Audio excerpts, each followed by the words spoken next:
I bought my dream BMW M5 from auction, but it looks like this.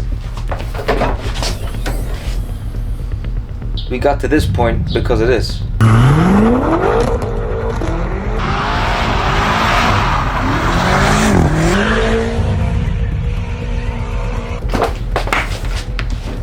Which results in this coming out and this.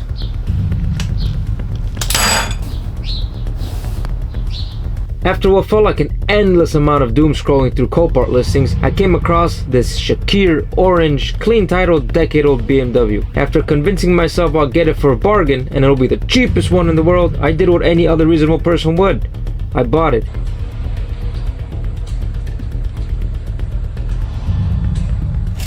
After thinking I've won it, Copart rings me a call and tells me that they're not happy with the amount I won it for. I told them for 19.5 grand, they're smoking. I told them best I can do is $500, take it or leave it.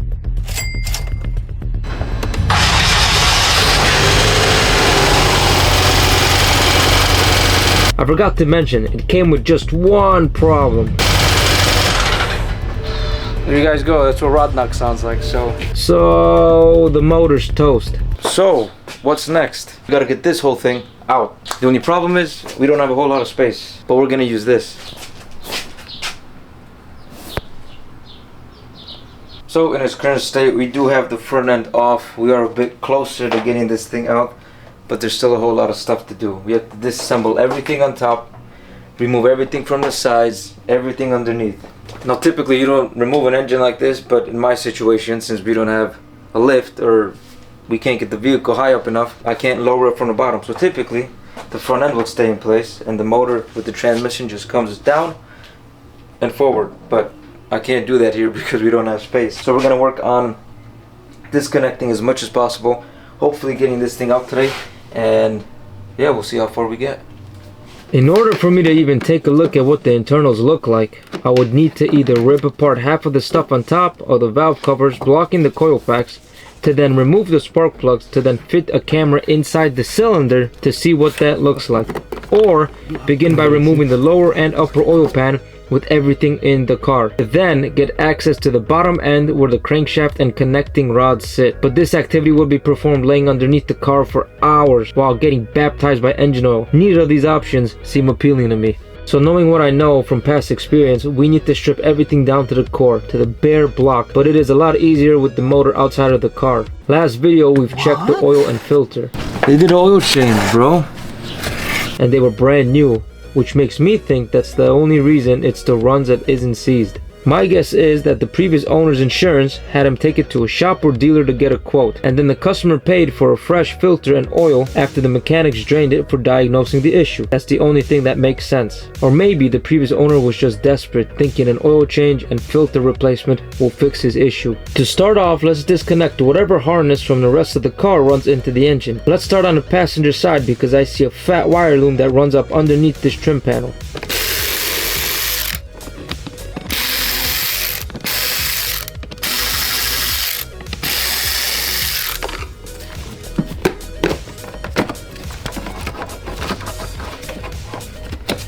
From this power distributor thing, there's tons of connectors that run into one of two engine computers. Yes, that's right, the car has two of them.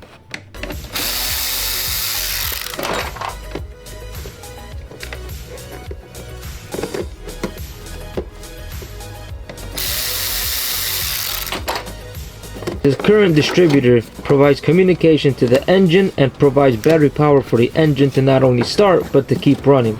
On cars like this one, I don't typically work on. I just like to keep stuff pretty much in the same area, so all the bolts for this area will be in the top left or in that corner right there, just so going back in I'll have a general idea of maybe where everything goes. So oh boy.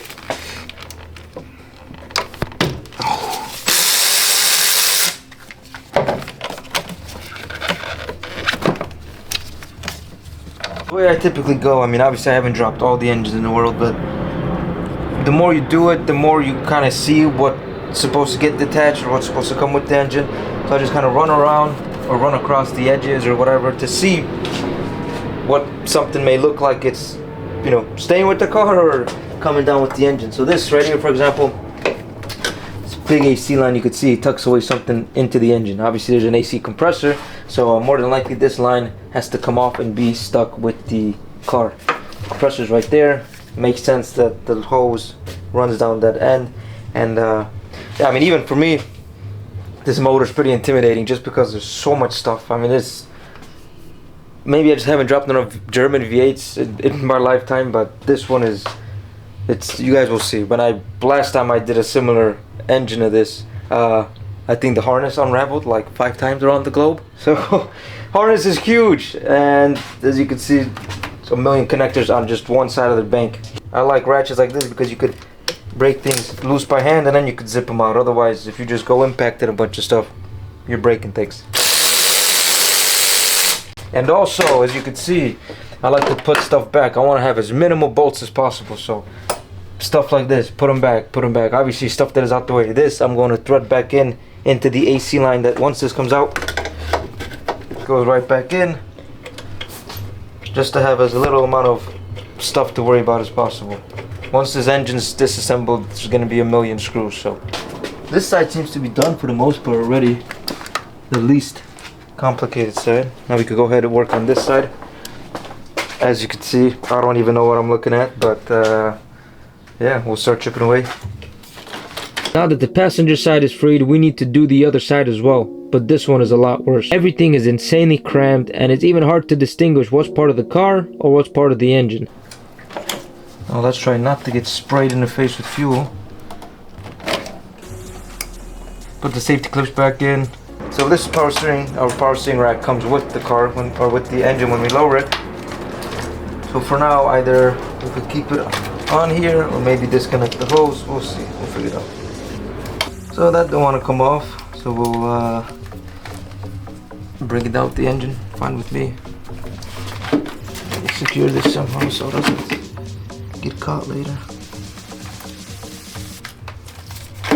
This is how my channel started. We get copyright flagged and striked. Neighbors having a block party, so. Gosh, this is so tight. So same thing on this side. One of these DMEs or ECUs has a cable that plugs into 2 computers. That's a good one. Clamps and other components get difficult to split or move because if that area hasn't been recently touched or serviced, things get stuck or seized to each other. Spraying a rubber care lubricant always helps ease things loose. Oi.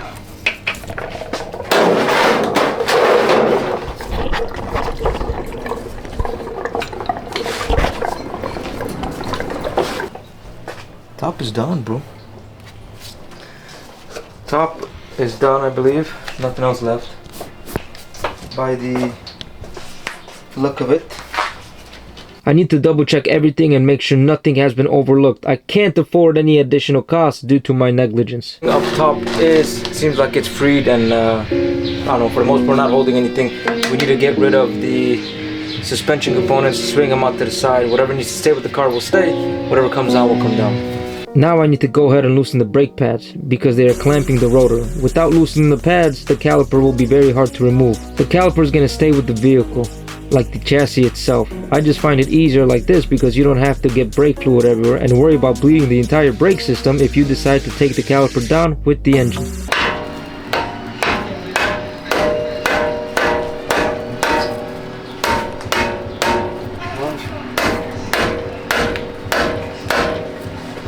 However, the caliper still had issues coming off because of how corroded the pins were where the caliper sits on.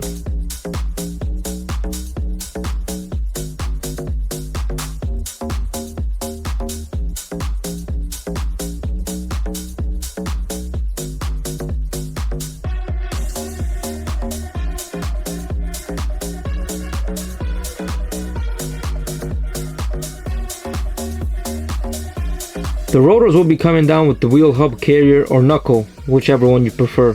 which is why they can stay installed. However, each corner of the axle does have a couple connectors running to them that you need to remove as well. The harness includes your wheel speed sensor or ABS sensor and your brake pad wear sensor that plugs into the brake pad itself. Once it wears through enough, it's designed to brake on purpose, and it illuminates a notification on the screen indicating the driver a brake job is needed.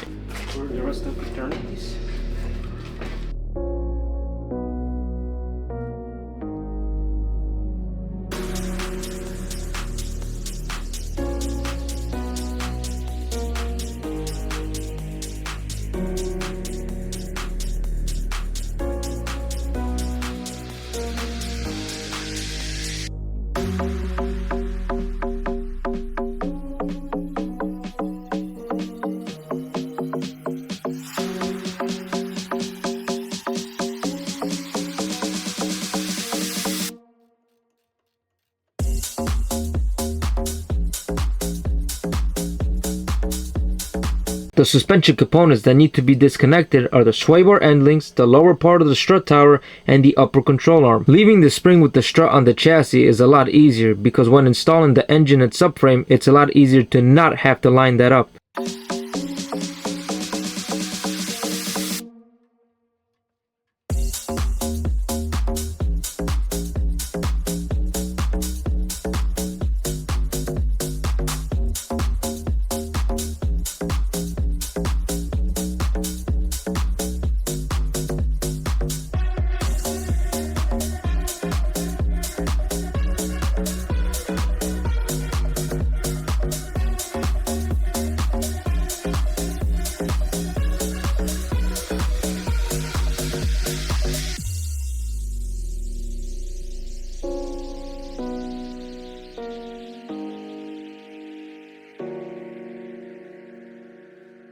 I leave 2 bolts still in so the suspension doesn't sag because there's still the underside to take care of. For now, the bolts are loose and will be easily removed towards the end when the engine is ready to come out.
Hello?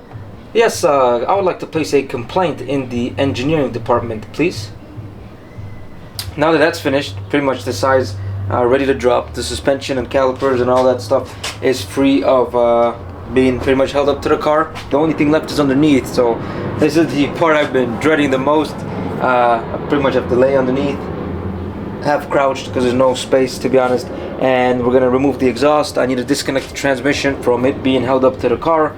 So pretty much same thing like a motor. Has a harness, has some hoses maybe, and a little mount as well, which I'm not gonna touch until the pallet is underneath and we're ready to drop all together. We have a drive shaft to disconnect, and that's it. I'm pretty sure from the top of my head that's all that should be there. We'll look. So suspension components are no longer holding the subframe and motor up in place. You might ask, oh, all our suspension components holding up an engine together. You'll see when we lower the car. Like I said, the whole subframe needs to come down. Top and the sides around the motor, we've figured that out earlier. I worked on the suspension pieces. That is loose. The only thing left now is the part I've been dreading the most, is we gotta get up underneath, pretty much work half crouched, doing an ab crunch the whole time, but we gotta disconnect the exhaust, the drive shaft. I have to remove everything holding the transmission in place, which is pretty much the same thing like the engine, wires, hoses, anything like that, and we'll go from there. It should be fairly easy. This might take probably the longest out of everything, but yeah, let's get to it. Now that the top and sides are done, it's time for everything underneath. Now usually on a shoplift this isn't that big of a deal, but obviously here the car only goes so far up, which is why I've also been avoiding buying SUVs for now. I fear that the height of a bigger car will make it nearly impossible to do this kind of job.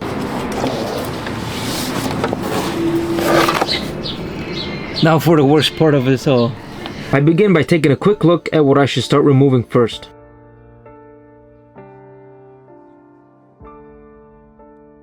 First, I'll start with the exhaust that connects to the catalytic converters. While I'm there, I'll start removing the things that are tied to the transmission, a ground cable and a shifter link cable.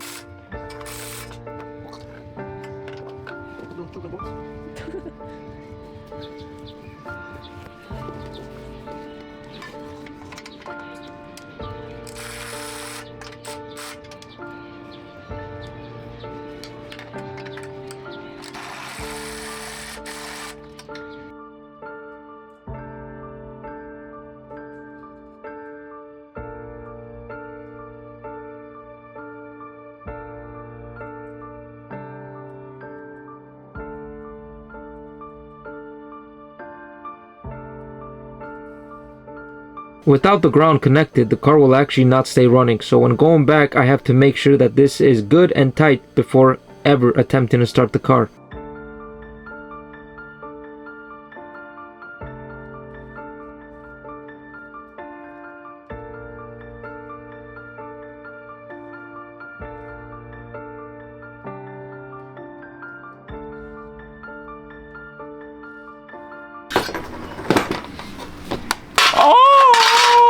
The shift lever here, shift lever right here that runs all the way to the top end of the car into your shifter. The shift cable here is what actually allows you to communicate with the car when shifting gears. If this is improperly installed or if it falls off, you are no longer able to switch it in drive or reverse.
The unfortunate reality of undoing things 6 inches from your face. But next, I'll move on to the exhaust and work on getting that midsection out the way.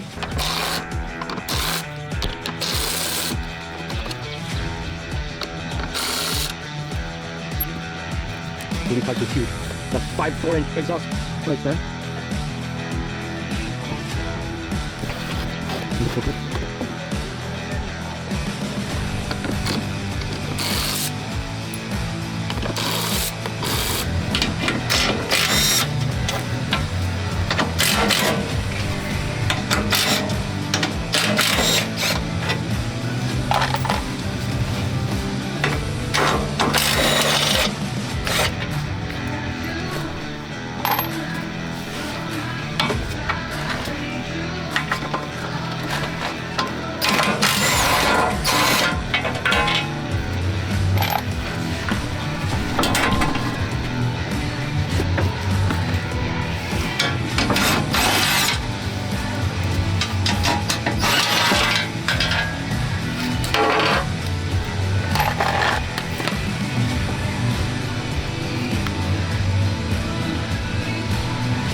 What's sprinkled on your head?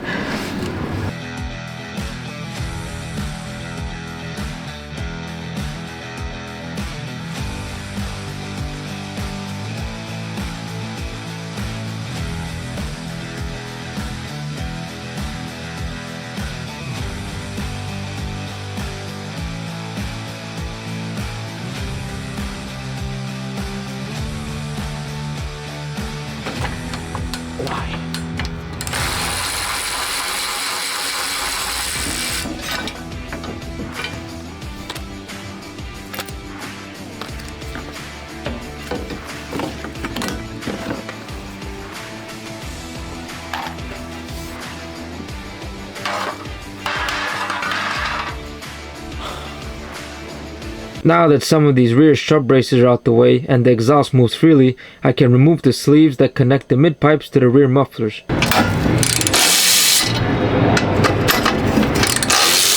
I love Germans for the fact there's not a whole lot of rust anywhere.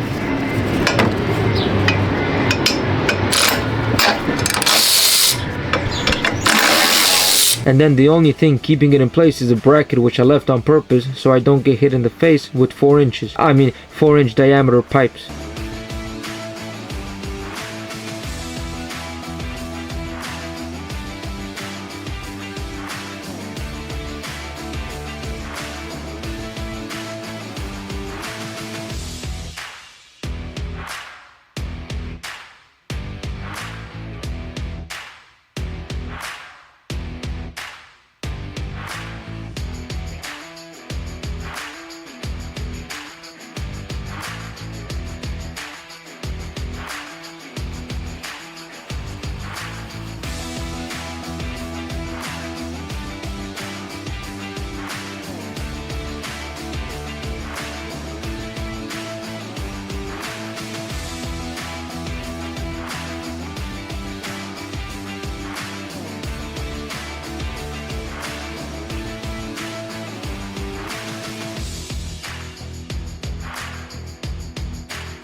It's heavy, alright.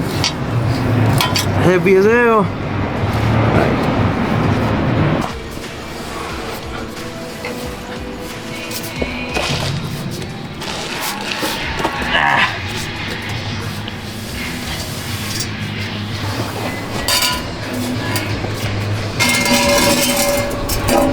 Now that the midsection is out, we can start working on disconnecting the drive shaft. The drive shaft is what allows your wheels to actually spin. It connects the transmission output side to the rear differential. This is also another heavy component. But first, a couple of heat shields are in the way so the extreme temperatures from the exhaust don't damage anything over time.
The worst part about this drive shaft is that the bolts have nuts on the back side of them, which is very difficult to get to. Thankfully, I have a flex head mini wrench I can put on the back side and just sneak my hand in there and hold it tight.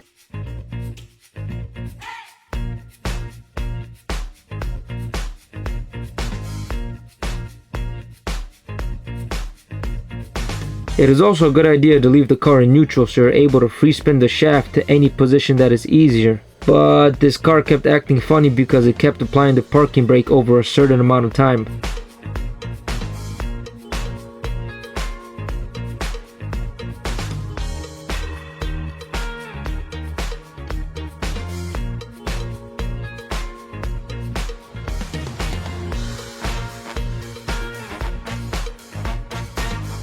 The dual clutch DHG transmission BMW uses is like two manual gearboxes working together in one housing. One clutch controls the odd gears while the other controls the even gears. As you're accelerating in one gear, the transmission is already pre-selecting the next one. So when it's time to shift, one clutch disengages while the other engages almost instantly. The result is lightning fast gear changes with almost no interruption in power. Also why it doesn't have a park button on the gear selector.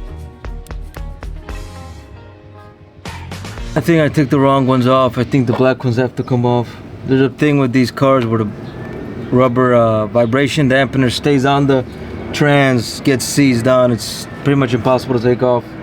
So I think I took off the wrong bolts, but good news is the black ones are easier to get to.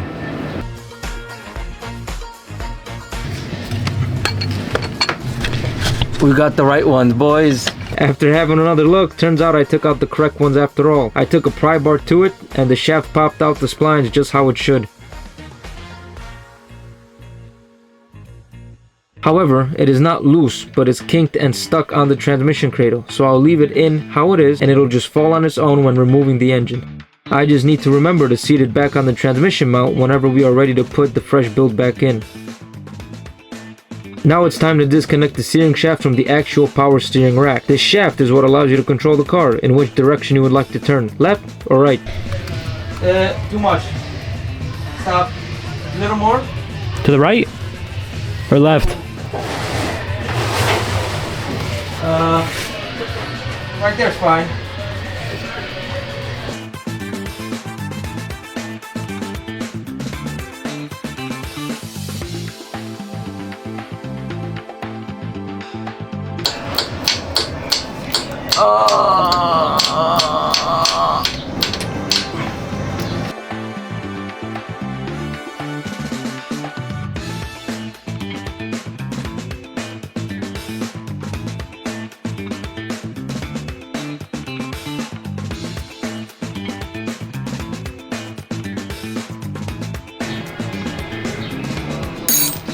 Now, since that steering shaft is disconnected, you want to keep your steering wheel centered right where it was. Don't move it, because if you do spin it and install that steering shaft back on, you might snap your clock spring inside. So I'm gonna secure this just the way it is, because that prop shaft or that steering shaft that popped up, left it how it was. I immediately came up top, zip tied as I hold this down. That way it's not gonna spin accidentally.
Now that I'm pretty confident everything underneath is free of getting caught or holding stuff in place, I begin securing any of these free hanging things that might get in the way once the pallet jack comes to play.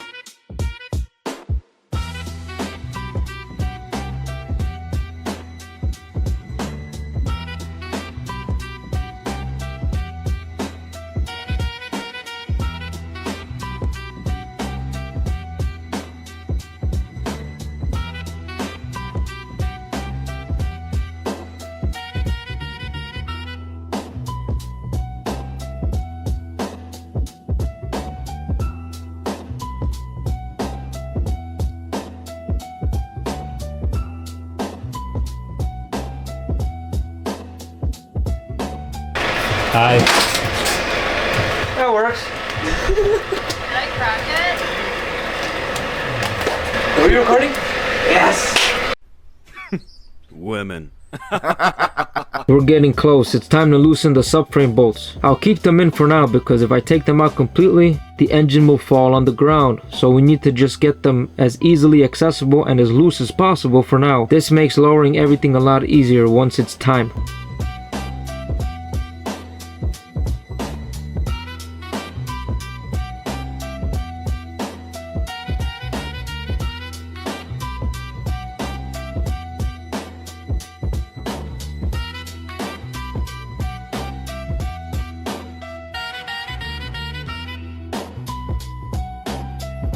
Same thing goes for the transmission. The trans is secured to the car with a little bracket with 6 small size screws.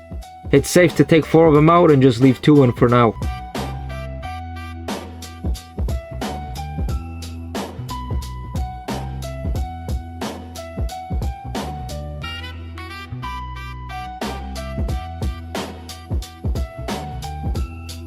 Now I can get ready to position our fabricated special tool. However, watching the footage back, I only now realize the pallet should have been turned the other way, which explains why I ran into some issues having everything sit properly.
This is where I needed to put extra pieces of wood to have the subframe sit more firmly, not realizing that my pallets were facing the wrong way.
Now remember, I left the suspension bolts in earlier so the rotor assembly wouldn't just be dangling.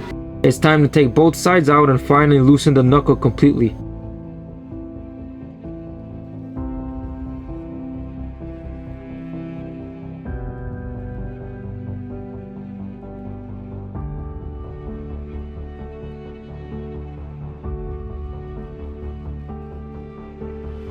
I will be needing new hardware because I did pull the threads on this one. Luckily, they're available pretty much everywhere and easy to find. These knuckles have a split on the very top of them to allow the bolt to actually clamp the upper control arms in place. However, you can use a wedge to loosen it up a bit enough to get your bolt out. On some cars, it won't even want to come out unless you do put a wedge in there. Or a flathead screwdriver works.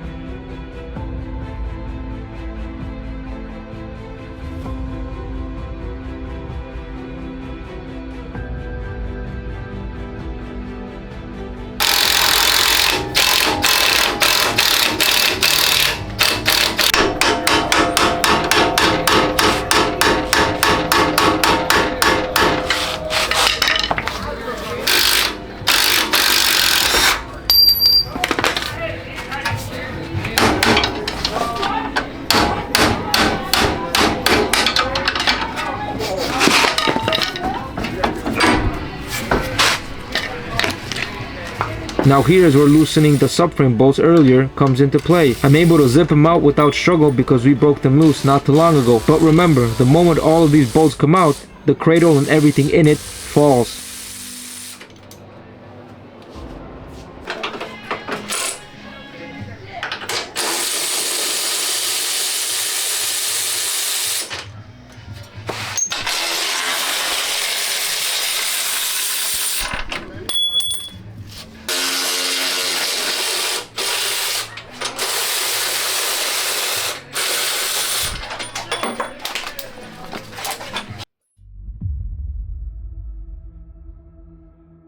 And there she goes, everything coming down at once. Now it's very important I keep a close eye on everything to see if anything is still hung up, screwed in, or just nothing catches when coming down.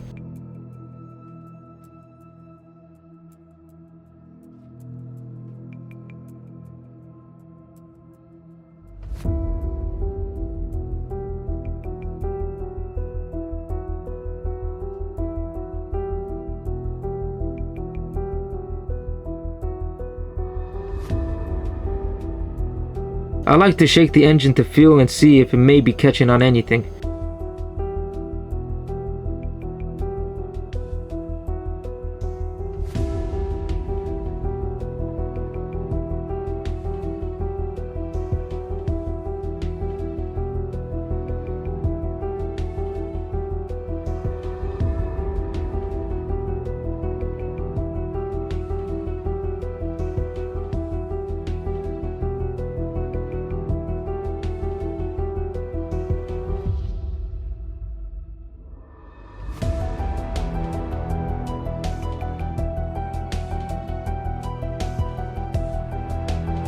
Here I found the steering shaft getting caught in between the valve cover and frame of the car. I have to be careful. If I force something here, I risk cracking the valve cover.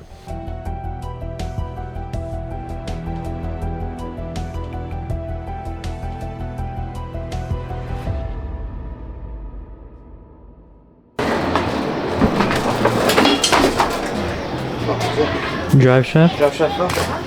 At this point, the drive shaft that has been resting on the transmission mount has now freed up and fell to the ground.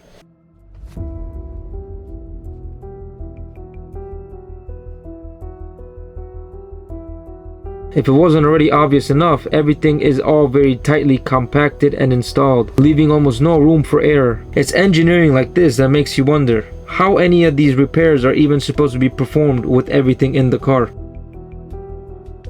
Not only is it tight in the engine bay, but the garage poses the same error. One wrong move can get very expensive.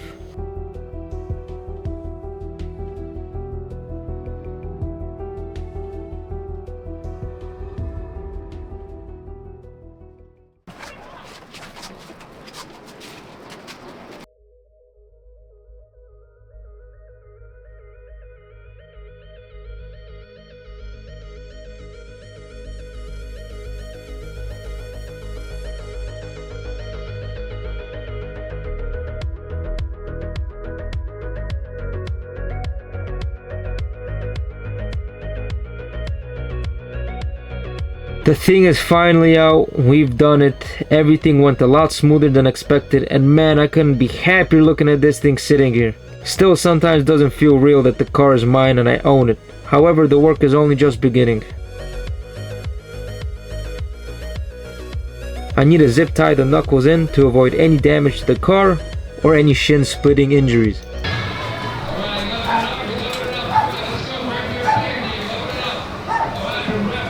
Double zip tie, double protection, double strength. This ain't going anywhere.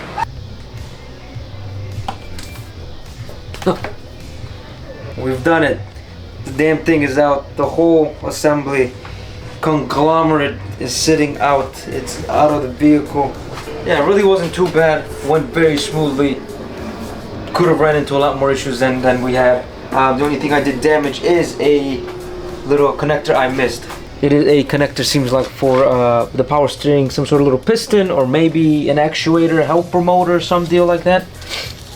There's a part number right here. Actually, if we run it, I wonder if it'll tell us, because it's not a whole harness, it's just a one connector end to end. So I've just searched it up. I guess the small little harness is about $18, so nothing too crazy, but it is repairable. I'll get a pigtail, see if I can find a used piece on eBay, snip it, maybe wire it in, or if, I mean, 18 bucks is not, if I can't find it, I'm not gonna waste any time going through all that just to fix it. I'll just order it, have a brand new one, and that'll be that. I mean, guys, but besides that, and look at this thing. This thing is gigantic. These are the enormous cats we'll be replacing back here. So this whole giant catalytic converter will be going in with some downpipes. Yeah, we'll see. Go from there. First things first, though. Obviously, make sure the thing's even savable. If I could push some power in it with a little bit of modification, see what happens. Smothered and everything. You can't even see the ignition coils. You have access to two of them, but the other two are hidden. This is a big project. Next steps will be unflanging the transmission from the engine. It is pretty simple, just a couple bolts. It should come off. I think the catalytic converter might have to come off, but maybe not. It looks like everything's accessible. This is where things get messy. All the fluids start coming out and pouring out, and yeah, it gets quite messy in the garage. Once the transmission's off, we can hoist the motor up. We'll be able to lift it up from the engine mounts. We'll split the motor from the subframe, which is the whole cradle that holds the suspension components. Engine can float freely. Transmission, subframe are gonna go out the side, and we could start picking this thing apart. We have to get to the center, to the heart, to the brains of it all, the crankshaft. So that is there's nothing. Once you remove a crankshaft and just have a block sitting there, there's nothing left to go. You can't go any. There's nothing left to strip. You can't go any more than that. So it is a big job. Guys, if you have enjoyed so far, please smash the like button, leave a comment, let me know what kind of expectations you guys have. Let's see if this is even doable in a little garage as well. See if the motor is savable in the current state that it is in, let alone push a little bit more power. Hint, it is. I've done it before. All this is gonna go back together and it's going right in that car. We're gonna go hooting, drifting, having fun. Might end up on auction again, we'll see.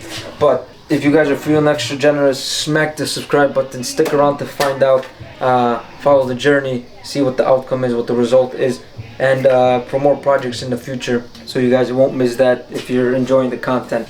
But that's all I have for this video. I'll see you guys in the next one.